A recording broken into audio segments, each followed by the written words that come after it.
Наконец дошли руки на Тойоте поменять радиатор, убрать всю эту срамоту, которая, блядь, течет тут везде. Радик АВГ чешский. Теперь понятно, откуда один немалоизвестный музыкант взял свой псевдоним. Антифриз. Ага, 12.2 плюса.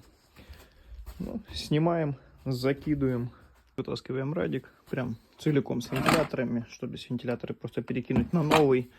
И закидываем его обратно. Так, чуть-чуть сполоснул вентиляторы, перекинул их на новый радиатор, старый. Все. Ну, собственно, и все. Новый радик на месте.